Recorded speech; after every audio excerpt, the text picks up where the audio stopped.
দেখো বিভিন্ন পরীক্ষায় আমাদের এই ফ্র্যাকশন রিলেটেড কোশ্চেন কিন্তু প্রায় আসে।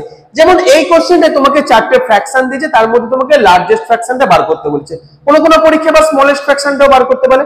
আমি আমার আগের ভিডিওতে দেখেছিলাম যদি লব এবং হরের মধ্যে যদি গ্যাপ যদি এক থাকে তখন আমরা কিভাবে লার্জেস্ট এবং স্মলেস্ট ফ্র্যাকশন বার করব।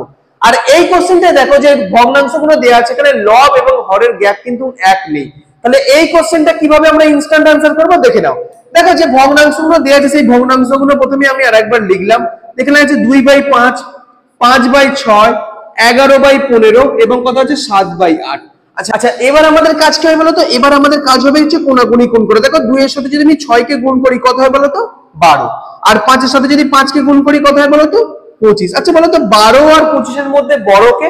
12 আর 25 এর মধ্যে বড় হচ্ছে 25। যে তোমাকে এখানে লার্জেস্ট বার করতে বলেছে তাহলে আমি 25টাকে রাখবো, এই পোরশনটাকে আমার দরকার নেই কারণ এটা অলরেডি ছোট হয়ে গেছে। যদি স্মলেস্ট বার করতে বলতো তাহলে কিন্তু আমি এটাকে রাখতাম না, এই পোরশনটাকে রেখে দিতাম। তাই লার্জেস্ট বার করতে বলেছে, আমি এই ছোট পোরশনটা আমি আমার মাথা থেকে হাটিয়ে দিলাম কারণ এই এমনিতেই ছোট হয়ে গেছে। ওকে, আচ্ছা এবার আমার কাজ হচ্ছে এই দুটো ভগ্নাংশকে দেখা।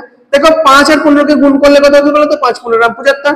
আর 6 11 কে গুণ করলে কত বলতো? 6 11 66। তাহলে 75 আর 66 এর মধ্যে বড় কে? 75 আর 66 এর মধ্যে বড় হচ্ছে 75। তাহলে এই ভগ্নাংশটাকে নিয়েও আমি আর মাথা ঘামাবো না কারণ আমার লার্জেস্ট বার করতে বলেছে।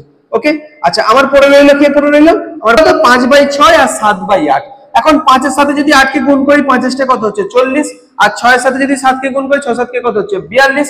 আর 40 আর 42 এর মধ্যে বড় কে? তাহলে 42টা বড়। তাহলে আমার কোন ভগ্নাংশটা বড় হলো? আমার হচ্ছে 7/8 হচ্ছে এই কোশ্চেনের হচ্ছে লার্জেস্ট ফ্র্যাকশন।